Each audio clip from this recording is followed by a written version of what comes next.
India is opening airports faster than almost any country on Earth. 2 mega airports in the last year alone, and 100 more on the way. But its fastest train still crawls at a speed it first hit back in 2016. So why is India pouring its money into the sky instead of the tracks? On March 2026, Prime Minister Modi opened a brand new airport at Jua, near Delhi. It cost about 11,000 crore rupees. 3 months before that, Mumbai got a giant new airport of its own, built for close to 19,650 crore. 2 mega projects, side by side, in a single year. And that's just the front edge of it. Back in 2014, the whole country had 74 working airports. That was it. For a nation of well over 1 billion people, 74. Today, that number sits at 166. It more than doubled in roughly 10 years. And the plan doesn't stop there. The government's target is 350 to 400 airports by the year 2047. Think about what that does to a map. Towns that never had a runway are suddenly getting one. Trips that used to eat a whole day of driving now take about an hour in the air. In the south, the road from Vijayawada to Kadapa used to run 8 to 10 hours. By plane, it's a short hop before lunch. The 2 new mega airports show the scale of the ambition. The one near Mumbai is built to handle 20 million flyers a year to start, and it's designed to grow to around 90 million once it's finished. The one at Jua starts at 12 million and is meant to climb towards 70 million. These aren't small regional strips. They're some of the biggest airport projects anywhere on the planet. Then, in the summer of 2026, the government went further. It approved a fresh plan worth 28,840 crore rupees. The idea is to build 100 more airports over the next 10 years, mostly by fixing up old, unused airstrips that were just sitting there doing nothing, then add 200 helipads on top. The whole thing runs on one simple goal: get ordinary people into the sky, even the ones living far from the big cities. Cheap seats, small towns, short hops. So air travel is clearly winning the money. The real question is why? Why does a runway keep beating a railway? The honest answer is one that officials rarely say out loud. An airport is simply easier to build than a fast train line. Not always cheaper, easier. To understand why, picture what a fast train actually needs. You can't just run it on the old tracks. Those tracks bend and curve too much, and they're already packed with slow freight trains and crowded passenger trains fighting for space. A high-speed train needs its own private road. A straight, smooth, fenced-off corridor that runs for hundreds of kilometers, cutting across farms, over rivers, past villages, and through thousands of tiny pieces of private land. Now think about who owns all that land. Farmers, families, shopkeepers. Every single one of them has to agree to sell, or the government has to drag the fight into court. And that fight can grind on for years.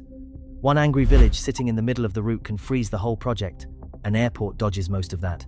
You need one big patch of land in one place, not a thin ribbon of land stretched across an entire state. Once you've got that patch, you build up instead of out.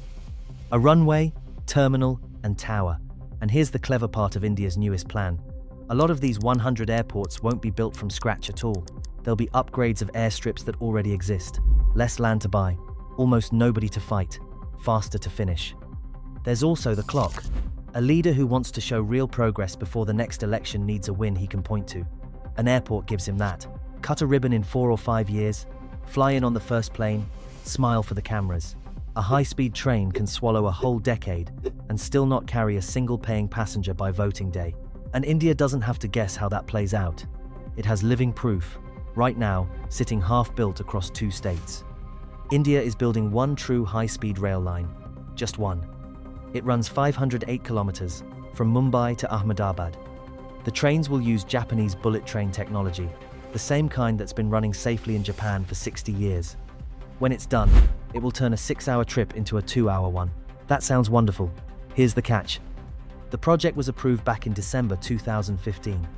The plan was to finish it by the end of 2023. That deadline came and went, with the line nowhere near ready. As of mid-2026, it's about 61% built. The first small stretch, about 50 kilometers of it, is now aimed at August 2027. The full line? Officials are now saying 2029. That's 6 years past the original promise, and the clock is still running. The money tells the same painful story. The first price tag, back in 2016, was about 1.08 lakh crore rupees. Today, After years of delay, the people close to the project expect the real cost to land near 2 lakh crore. The bill nearly doubled while everyone stood around waiting. So what jammed it up? Land. Same problem as before. Buying up all the small plots along the route, especially in the state of Maharashtra, dragged on and on. Court cases piled up. Farmers refused to sell. Protesters blocked the surveys. Every scrap of ground had to be sorted out before a single machine could start digging. In the end, the project had to acquire nearly 1,400 hectares of land, one owner at a time, before the real work could even begin. And the engineering underneath is its own mountain. The line includes a tunnel of about 21 kilometers near Mumbai, part of it running under a creek, dug out meter by meter. Hundreds of kilometers of elevated track had to be poured on giant concrete pillars. This is slow, heavy, expensive work that no ribbon cutting can rush. Now, put the two paths side by side. In the same stretch of time it's taken to build part of one train line, India has opened dozens of airports and lined up 100 more. If you're the person holding the checkbook, deciding where the country's money should go, which of those two looks like the safe bet? The choice almost makes itself. But there's another side to this, and it's the side a huge number of Indians feel in their bones every single day. Quick one before we get to it. Videos like this take dozens of hours to research and put together. If you're enjoying it and want to help keep them coming, you can make a small donation through the first link in the description or the pinned comment. No pressure at all. Now, back to the trains. Here's a number that flips the whole picture around. Last year, about 17 crore people flew somewhere inside India. That sounds like a massive crowd, but India's trains carry that many people in roughly a week. Everyone who stepped onto a plane in a whole year, the railways move in about 7 days. Flying is still a thing for the few. The train is how the actual country gets around. It's the bloodstream. And most of those trains are slow. The flashy fast trains cap out at 116 an hour, and only on 1 or 2 special stretches of track. On most of the network, the real top speed sits closer to 130. A trip across the country can still burn a full day and a full night. For a factory worker heading home to see his kids, a student moving to a new city for college, a small trader hauling goods to market, that lost time is not a small thing. It's hours peeled out of their lives, again and again, year after year.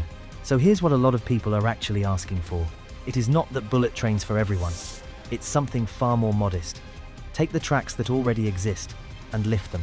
Get them from 130 up to 160, then push toward 200. No 60-year-old Japanese technology, no 2 lakh crore price tags. Just faster, safer, steadier trains for the billion people who will never in their lives buy a plane ticket. And the money math bites hard here. That one Mumbai to Ahmedabad bullet line is climbing toward 2 lakh crore rupees for one line, linking 2 already rich cities. Now ask yourself how much old, tired track you could rebuild for that same pile of cash. How many millions of daily riders you could speed up. How many overnight journeys you could shave down to an afternoon. That's the quiet tension buried inside every one of these shiny airport openings. The country is buying speed for the people who fly, while the people who ride the rails mostly stay right where they've always been. So picture a farmer in a small town in India today.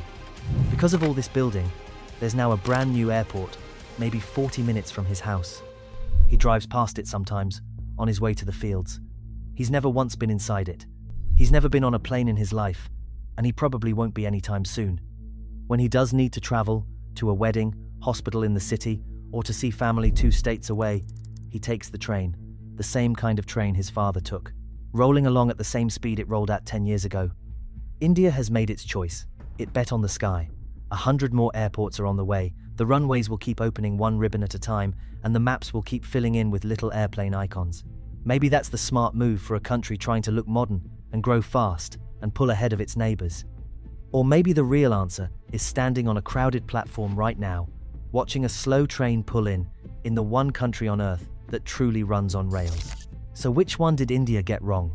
The airport it rushed to build, or the train it left behind?